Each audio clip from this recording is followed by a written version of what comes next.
네, 안녕하십니까. 자, 조금 지난번 동영상을 좀 이해하셨는가 모르겠습니다. 조금 어려우리라 생각됩니다. 근데 이걸 이해하시는 것이 여러분의 어떤 문제점들 해결하는 데 상당히 도움이 될 수 있기 때문에 어렵지만 어려운 걸 또 설명하는 것도 상당히 어렵습니다. 여러분들이 조금 동영상을 반복적으로 들어서라도 이걸 조금 이해를 해 주시고요. 제가 지난번 동영상에서 이걸 왜 이런 설명을, 그런 설명을 드렸나 하면, 이게 다리, 그러니까 하체 쪽의 꼬임 현상과 상체 쪽의 감김 현상, 그러니까 뭐 꼬임 현상, 감김 현상, 뭐 두 가지 용어를 다 썼는데요. 그런 게 발생되어 있기 때문에, 그 감김 현상이 발생됐다는 건 피가, 혈액이 정상적으로 순환이 되고 있지 않다는 겁니다. 그러니까 하체 쪽은 오른쪽 다리와 왼쪽 다리 이쪽으로 피가 정상적으로 순환이 되고 있지 않고, 오른손잡이는 오른쪽 다리에 피가 많으면서 또 왼손잡이는 왼쪽 다리에 피가 많고, 피가 정상적으로 골고루 순환이 안 된다는 뜻이죠. 그죠?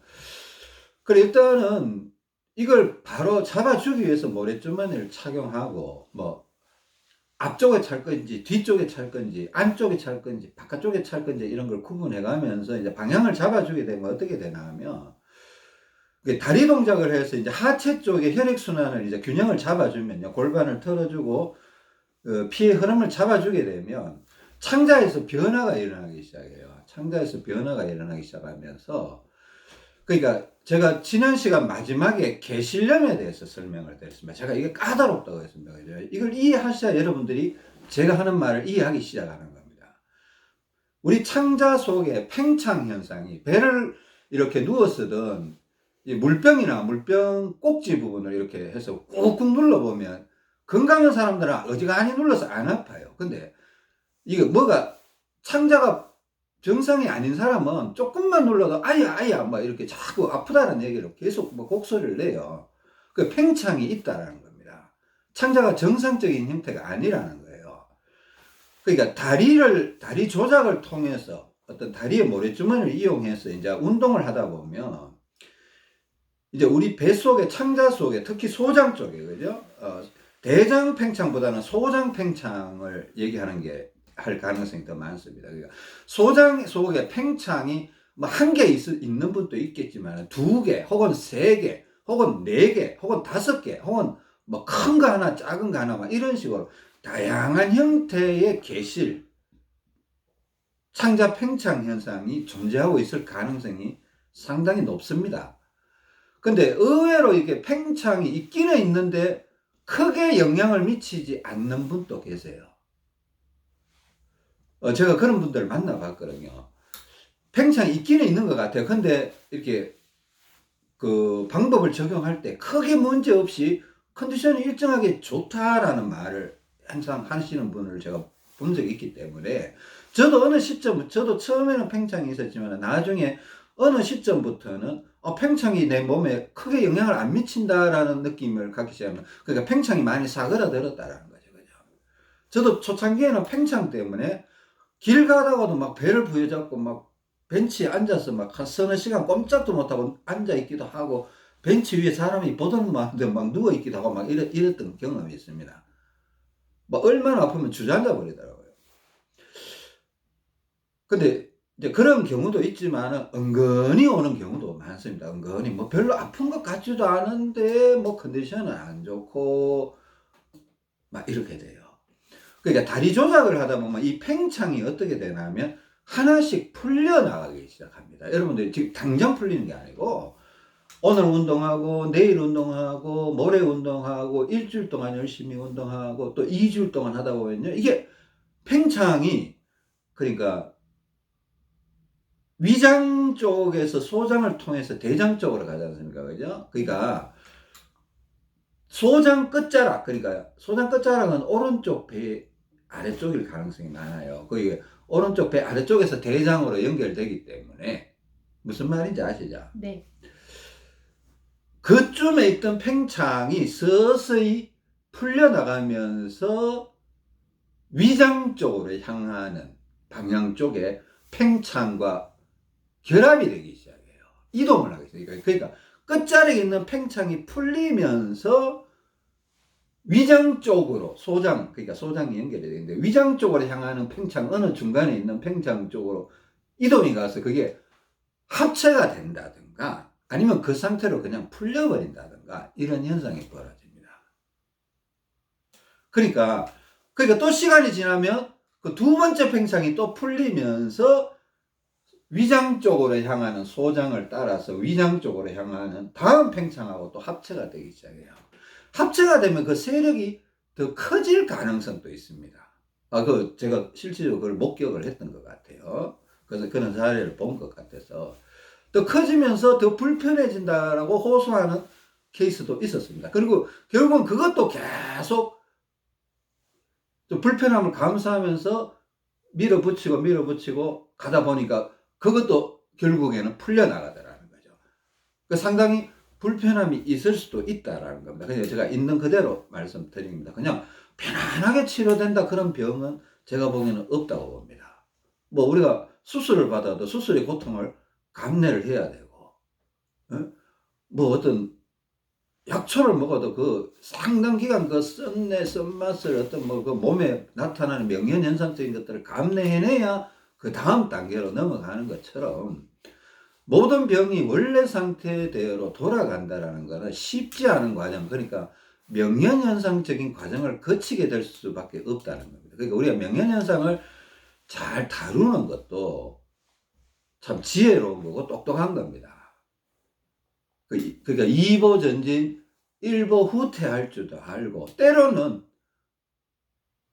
2보 전진했다가 3보 전진으로 돌파할 줄도 알고, 이런 경험이 쌓이면서 여러분들이 이걸 이겨내 나가야 돼요. 이걸 제가 이거는 돌파해야 되는 상황입니다, 이거는 후퇴해야 되는 상황입니다, 아무도 여러분한테 알려주지 않아요. 물론 제가 지식적으로, 제 경험적으로 알려는 드리지만은 여러분들이 꼭 신중하게 연구하는 자세로 자꾸 해야 된다고 제가 말씀드리죠. 그런 식으로 해가야 됩니다. 그러니까 어떻게 보면 다리 조작을 자꾸 하다 보면요, 소장 끝자락, 그러니까 대장이 아닙니다. 소장 끝자락은 오른쪽 배, 맹장 쪽일 가능성이 많습니다. 오른쪽 하단 그쪽에 있던 팽창들이 서서히 위장 쪽으로 뭔가 팽창이 풀리면 가스가 위장 쪽으로 이동을 하거든요. 위장 쪽으로 뭔가 피와 가스가 계속 이동한다는 말을 의미합니다. 그러니까 다리 조작을 계속 하다 보면, 그리고 수건을 차고 있고, 우리가 오른쪽 윗배, 위장 쪽에 수건을 차고 있지 않습니까? 우리 위장의 세력이 약하다. 왜? 팽창이 있기 때문에 그래요. 팽창에서 가스를 딱 붙들고 있으니까 위장에 힘이 없어요. 그러니까 가끔 가다가 막 미친 듯이 배고프다, 혹은 자주는 아니지만 이건 배가 고픈 것도 아니고 안 고픈 것도 아니고 먹으면 불편하고 막 이런 경우도 있고, 무조건 배고프다는 건 아닙니다. 그죠? 근데 이 몸을 좋게 하려고 하다 보면 배고픈 현상이 더 자주 나타나는 경우도 있습니다. 제가 그런 걸 목격을 여러 번 했기 때문에 가만 놔두면 배고픈지도 몰라요. 근데 1년에 한두 번 미친 듯이 배고픈 적이, 저도 예전에 그런 경우가 있었거든요. 이건 뭐 자다가 일어나서 밥을 먹어야 될 정도로 그런 경우가 있더라고요.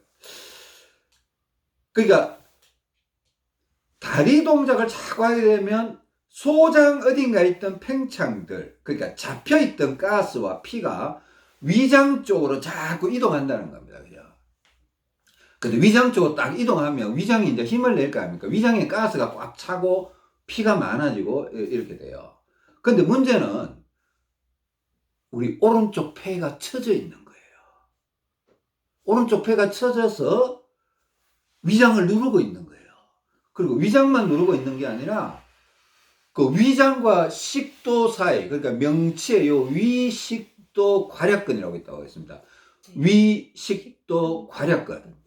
약간 삼각뿔 모양의, 이렇게 해서 개폐 동작을 이렇게, 우리 호흡을 하면 폐가 오르락 내리락 할 때 이게 폐가 들릴 때 싹 이렇게 벌어지는 거예요. 그래 내려가면, 폐가 내려가면 싹 다물어지고, 그 상간에 가스가 식도 쪽으로 싹 이게 가스 조절기처럼. 가스 조절기 아십니까? 전기밥통 압력솥 보면 압력이 꽉 차면 피가 가스 나오잖아요. 그렇죠. 위장의 압력이 어느 정도 형성이 되면 이게 식도 쪽으로 가스를 밀어 올려서 우리가 호흡할 때 폐에 있던 공기와 위장에 있던 가스가 약간 혼합이 되면서 이렇게 빠져나오는 겁니다. 그러니까 가스의 냄새가 나죠. 가스 냄새 납니다. 저는 냄새 분명히 느껴지는데 그걸 공기다 이러면 곤란해요. 뭐 공기는 냄새가 안 나죠. 공기는 물성 묻히잖아요. 가스는 냄새가 나거든요.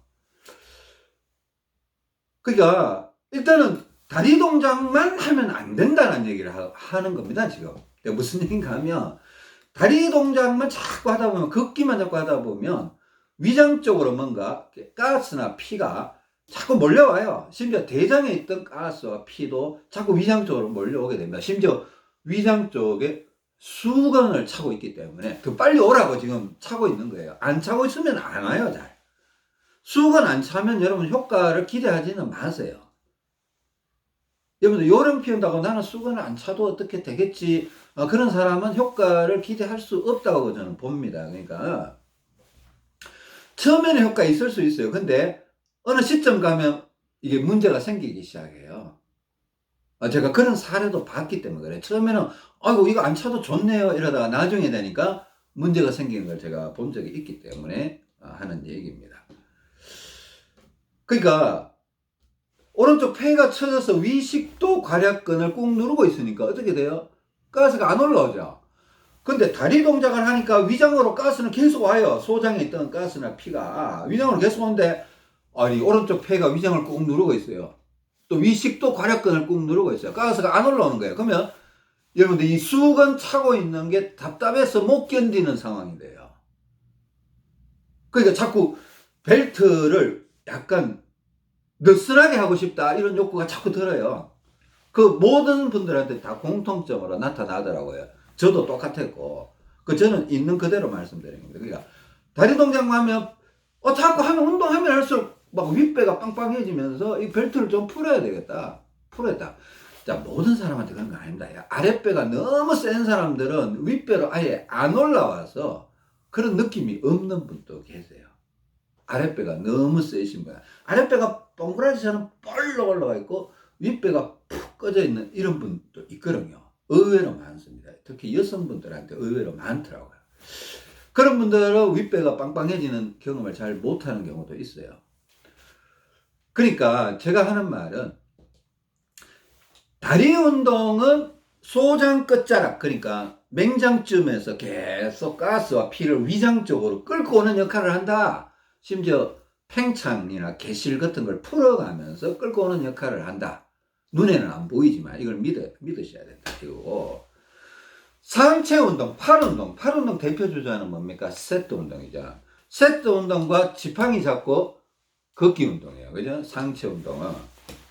그리고 이 상체 운동은 뭘 얘기를 하면, 상체 운동은 주로 오른쪽, 펴져 있는 오른쪽 폐를 들어 올려주는 역할을 하는 겁니다. 들어 올려주는 역할을 하는데, 사실은 그냥 들어 올린 게 아니고, 오른손잡이는 왼팔 운동을 많이 하면 오른쪽 폐가 들리고, 왼손잡이는 오른쪽 팔 운동을 많이 하면 오른쪽 폐가 들리는 거예요. 왜? 피가 안 가는 쪽으로 자꾸 보내줘야 혈액순환이 잘 돼야, 자, 이게 무슨 말인가 하면, 혈액순환이 잘 돼야 심장에서 피가 계속 빠져나가요. 그죠? 네. 심장에서 피가 계속 빠져나가줘야지 폐에서 심장으로 가는 피도 자꾸 빠져나가줄 거 아니에요. 폐에서 심장으로 갔다가 심장에서 온몸으로 피가 뻗어나가거든요. 그 모든 피는 폐로 흘러 들어와요. 그죠? 창자에서 폐로 흘러 들어오고 간을 거쳐서 폐로 들어왔다가 산소를 만나서 심장으로 갔다가 심장에서 쫙쫙 퍼져나가요. 근데 문제는 내 온몸 구석구석에 혈액순환에 문제가 너무 많이 발생이 돼 있어요. 그 피가 안 빠져나가는 거예요. 심장에서 피가 안 빠져나가는 거예요. 그러면 폐에 있던 피도 심장으로 못 가는 거예요. 그러니까 폐가 자꾸 처지죠. 이 메커니즘이 좀 이해가 되셔야 됩니다. 왜 자꾸 폐가 처질까? 혈액순환이 안 되니까 폐가 처지는 거예요. 제가 우스갯소리 할게요. 우리가 나이를 먹게 되면 공통적인 현상들이 있어요. 뭐 여러 가지 공통적인 현상이 되게 많습니다. 그 내부적으로는 심장이 커져요. 그 심장 박동수가 늦어지고 폐가 커져요. 폐가 처져요, 자꾸. 그죠? 네. 그러니까 순환이 안 되니까 혈압이 올라가고 당이 올라가고 대사 기능이 망가지죠. 그래서 제가 이런 말 했습니다. 저는 어떤 특정한 질병에 대해서 지금 말하고 있는 건 아닙니다. 근데 폐 문제와 관련된 질병이 얼마나 많습니까? 심장과 관련된 질병이 얼마나 많습니까? 창자와 관련된 질병이 얼마나 많습니까? 다리와 관련된 질병이 무지막지하게 많습니다. 그죠? 여러분들이 무슨 증상을 겪고 있는지 저는 알 수는 없습니다. 근데 관련이 있다고는 확신이 듭니다. 여러분들 이걸 제 얘기를 잘 들으셔야 돼요. 저는 이게 뭘 치료할 수 있다 이런 말을 할 입장은 아닙니다. 그죠?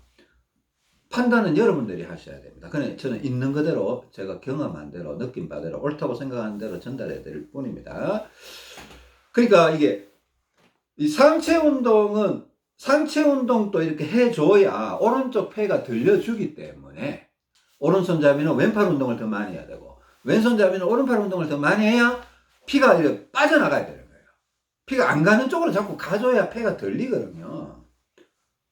그러면서 오른쪽 폐가 들리게 되면 가스가 이제 위장에 있던 가스가 위식도 괄약근이 폐가 들리니까 개폐 동작을 하면서 올라오면서 트림이 자꾸 나는 거예요. 트림이 자꾸 난다 그러면 이거 뭔가 살아날 조짐이 보인다. 자, 어떤 사람이 물에 빠졌어요. 한 5분 있다 건져놓으니까 숨을 안 쉬어요. 그 심장 압박을 막 하니까 막 물하고 막 배에 있던 거 다 토해내고 이제 날숨을 쉬기 시작해요. 날숨을 시작하냐. 이게 살아난다는 거예요. 죽어가는 사람은 날숨이 안 돼요. 그 속에 있던 게 안 빠져나와요. 그냥 가진 채로 죽는 거예요. 트림이 나온다는 거는 이제 살아난다는 겁니다. 이게 트림에 대해서 되면 또 오해하시는 분들 되게 많은데, 이거 한마디 하고 갈게요. 트림 좋은 거일 가능성이 높아요. 제가 이 말하면 잘 들어보세요. 몇 단계가 세 단계 정도가 있는데, 아주 건강한 사람은 트림 안 합니다. 아예 안 해요. 아주 건강한 사람. 근데 몸이 좀 나빠지는 사람은 트림을 하기 시작해요. 이 아다리 잘못 걸리면 트림 엄청나게 많이 합니다. 아직 완전히 망가지지는 않았는데도 트림을 계속 해제깁니다. 안 하면 죽을 것 같으니까. 근데요, 다음 단계가 뭔가 하면 몸이 아주 망가져 버리잖아요. 트림 자체를 안 합니다. 그러니까 자 보세요. 아주 건강한 사람과 아주 망가진 사람이 트림을 안 해요. 자, 이 말이 되게 웃긴 말인데. 근데 아주 망가진 사람을 조금 회복시켜 놓으면 이제 트림을 하기 시작합니다. 그럼 트림이 좋은 거예요, 나쁜 거예요? 좋은 거일 가능성이 높다는 겁니다. 그러니까 트림을 한다는 거는 내가 건강하다가 지금 나빠지는 과정 중에 있다든가 아니면 아주 나빴다가 좋아지는 과정 중에 있다든가 그 두 가지 신호를 보내고 있는 거예요. 그래서 저는 트림을 긍정적인 측면으로 바라봅니다. 그래서 트림을 하거나 방귀가 자꾸 나올 가능성이 많습니다. 왜? 팽창이 풀어지다 보면요, 순간적으로 몸에 열이 확 나오면서 막 트림도 올라오고 방귀도 뿔뿔 나오고 몸이 되게 편해져 이런 경우도 있지만은 팽창이 풀어지면서 다음 팽창과 만나면서 오히려 좀 몸이 차가워지고 기분이 더 다운되는 그런 경우도 있습니다. 그러니까 무조건 좋다, 무조건 좋은 쪽으로 간다 이 생각은 여러분들이 좀 생각을 신중하게 해야 돼요. 무조건 좋은 건 아니에요. 때로는 나쁘다고 느낄 때도 있어요. 그럼에도 불구하고 약간 우리가 이걸 전진을 택해야 될 건지 후퇴를 택해야 될 건지 선택의 기로에 써 있는 상황들이 있게 될 겁니다. 팽창이 풀리면 되게 좋아지는 경우도 있어요. 그러니까 또 결국은 그 다음 팽창을 만나게 돼요. 그 다음 팽창 또 풀리면서 되게 좋을 수도 있어요. 한 2번 좋다가 또 다음 팽창을 만났는데 이게 웬걸. 팽창이 묵직하게 되더니만 배가 물르니까 답답하고 땡땡해지고 뭔가 세력이 엄청 센 팽창에 부닥친 그런 느낌을 만날 수도 있습니다. 그때는 이렇게 뭔가 잘못 불안한 생각이 들 수도 있겠죠. 이거 후퇴를 해야 되나. 근데 결국은 전진을 하는 게 맞을 거예요. 2보 전진 1보 후퇴지 2보 전진 3보 후퇴는 아니거든요. 1보 정도는 후퇴할 수 있다는 겁니다. 그죠? 3보 전진했으면 2보 정도는 후퇴할 수 있다는 겁니다. 그 제가 왜 2보 전진 1보 후퇴라고 얘기 안 하면 전진을 하겠다는 의지가 있다는 겁니다. 힘들고 어려움에도 불구하고. 그러니까 물론 여러분들이 뭐 포기할 수도 있습니다. 그 뭐 제가 어떻게 할 수 있는 건 아니고, 근데 포기하시더라도 동영상은 자꾸 들어보시는 게 여러분들 도움이 되지 않겠나 그런 생각이 듭니다. 일단은 그러니까 하체 운동, 그러니까 다리 운동과 상체 운동을 균형되게 해야 된다 이 말을 하고 싶어서 지금 이 동영상 그리고 지난번 동영상까지 이게 결론을 여기서 내리는 겁니다. 지난번 동영상, 오늘 동영상은 하체 운동, 그러니까 제가 지난번 동영상에서 걷기 운동을 하루에 1시간, 2시간, 많게는 3시간 정도 하면 좋을 겁니다. 이렇게 얘기했습니다. 근데 걷기만 시큰하고 상체 운동은 아예 무시를 해버려요. 그럼 몸이 불편해져요. 3시간을 하면 중간에 1시간에 한 번쯤은 가서 어디가 세트 운동, 밀고 당기를 반드시 해야 돼요. 안 하고 하면 이상한 결과가 나옵니다. 그러면 잘못 이해하신 거예요. 연구를 잘못하신 거야. 그렇게 행동했다라면 잘못된 연구 자세를 갖고 있다는 거죠. 그러니까 우리가 세트 운동은 1시간 내지 2시간에 한 번 꼭 해야 된다. 그 심지어 지팡이도 좀 세게 눌러야 돼요. 지팡이를 그냥 장식처럼 들고 다니는 게 아닙니다. 이게 눌러주기 위해서 겨드랑이 쪽에 이렇게 힘을 주기 위해서 짚고 다니는 거지 그냥 질질 끌고 다니라고 지팡이가 아닌 거예요. 개념 파악을 명확하게 하셔야 된다. 걷기 하면서 상체에도 힘을 주는 게 그렇죠. 효과적이라는 거죠. 그렇죠. 지팡이에다가 이렇게 상체를 이렇게 좀 힘을 실어가면서 이렇게 그렇게 걸으셔야 된다. 그러니까 뭐 오른팔도 들고 어깨도 들고 이렇게 해야 되는데 요거는 다음 동영상에서 한번 제가 설명을 드릴게요. 그리고 하여튼 이제 오른쪽 어깨 드는 거나 머리 흔드는 거나 이런 것도 좀 신경 써주시고요. 이거 원리가 굉장히 중요하기 때문에 지금 시간 거의 20분 넘어가면서 지금 계속 동영상에 뭐 이걸 따로 떼놓고 설명해 보면 여러분들 원리 자체를 놓쳐버릴 것 같아서 이해하지 못할 것 같아서 길게 찍는 겁니다. 여러분 절대 연구하는 자세로 하체 걷기 운동과 상체 운동을 균형되게 해주십시오. 됐죠? 이상입니다. 감사합니다.